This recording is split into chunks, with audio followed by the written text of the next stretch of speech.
उनके आसपास के रहने वाले लोग थे, उन्होंने कहा कि वो इतने तर्क शक्ति वाले, इतने तीक्ष्ण बुद्धि वाले, इंटेलिजेंट बंदे थे कि उनका पढ़ना बहुत ज़रूरी था।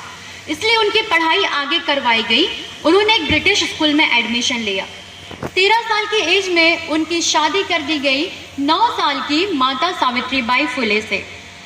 उसके बाद उनके आगे का जीवन आरंभ हुआ।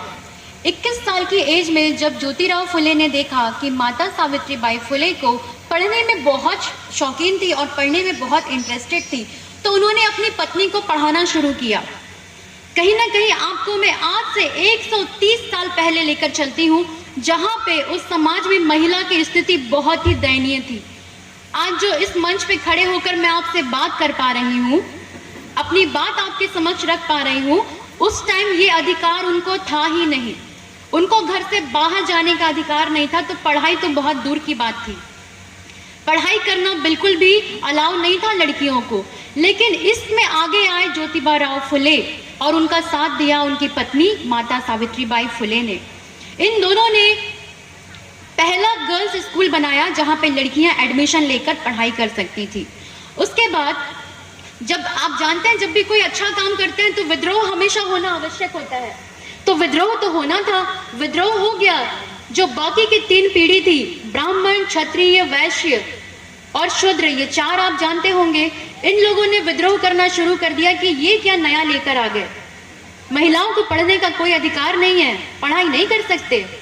इस विद्रोह के चलते ज्योतिराव फुले और उनकी पत्नी को उनके घर से बाहर निकाल दिया गया। उनको अपने पिताजी का घर छोड़ना पड़ा। इस तरह का वो विद्रोह था। लेकिन वो रुके नहीं, उसके बाद भी वो आगे संघर्ष करते रहे और इसके बाद उन्होंने 3 स्कूल बनाई। इन तीनों स्कूलों में लड़कियों को पढ़ने का मौका दिया गया। सबसे अच्छी बात मैं आपको बता दूं इसमें ये थी कि लड़कों से भी ज्यादा लड़कियों की संख्या उस स्कूल में थी पढ़ाई करने के लिए। लड़कियां बहुत ज्यादा पढ़ाई करने के लिए उस स्कूल में पहुंच गई। तो इस तरह उन्होंने पढ़ाई के क्षेत्र में बहुत काम किया, शिक्षा के क्षेत्र में बहुत काम किया। और आप जानते भी होंगे, कुछ भी नया करना कठिन होता है। तो जब उन्होंने स्कूल की शुरुआत करी, तो जब वो घर से लेकर विद्यालय तक जाती थी, तो उनका जो सफर था वो इस तरह से हुआ करता था कि लोग उन पर कीचड़, पत्थर, सड़े हुए टमाटर, इस तरह की चीजें उन पर फेंका करके उन्हें जलील किया करते थे। लेकिन माता सावित्रीबाई फुले कभी रुकी नहीं। वो विद्यालय पहुंचती और हमेशा अपने बैग में एक साड़ी रखती और वहां जाकर वो चेंज करती और अपने पूरे आत्मविश्वास के साथ महिलाओं को पढ़ाती और आगे के लिए प्रेरित करती। उनकी एक बहुत फेमस लाइन है जो मैं आपसे कहना चाहूंगी,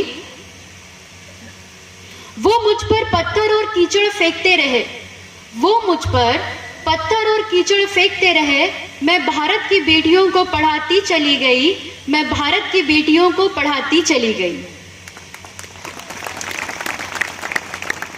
तो इस तरह की उनकी विचारधारा थी। अब आगे बात करते हैं उनके द्वारा किए गए कार्य। आप सभी को मालूम है, लेकिन मेरे जो आने वाली पीढ़ी है उन सबको मैं बता दूं।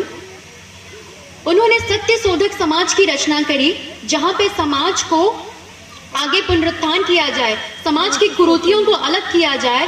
सामाजिक विषयों में जो ऐसे क्षेत्र हैं जहां पे महिलाओं को पीड़ित किया जा रहा है, उसमें उन्होंने बहुत कार्य किए हैं। जैसे कि आपको बता दें, विधवा पुनर्विवाह, ये भी उन्होंने ही शुरू किया था। सती प्रथा पर रोक, ये भी उन्होंने ही लगाया था। बाल हत्या विरोध, ये भी उन्होंने ही किया था। इसकी छोटी सी पुनरावृत्ति मैं आपके सामने करना चाहूंगी। आज भी आप देखते होंगे महिलाओं की स्थिति में काफी सुधार हुआ है, तो वो उनकी वजह से। तो आज से 130 साल पहले जब महिलाएं हुआ करती थी, उनकी शादी 8 से 9 साल में कर दिया जाता था। तो शादी करते थे, लेकिन इसमें अंतर क्या था? 8 से 9 साल की एज में शादी कर दिया, लेकिन जो वर पक्ष था वो 40 से 45 साल का हुआ करता था। अब आप देख सकते हैं 9 साल की लड़की और 40 साल का लड़का, मतलब कितना डिफरेंस है बीच में। अब जब लड़की शादी करने के बाद अपनी 20 से 25 की एज में आती, तो उसके पति का देहांत हो जाता, मतलब उसको अपने आगे की 40 साल की जिंदगी अकेले करना होता था। और ये बहुत दयनीय स्थिति थी।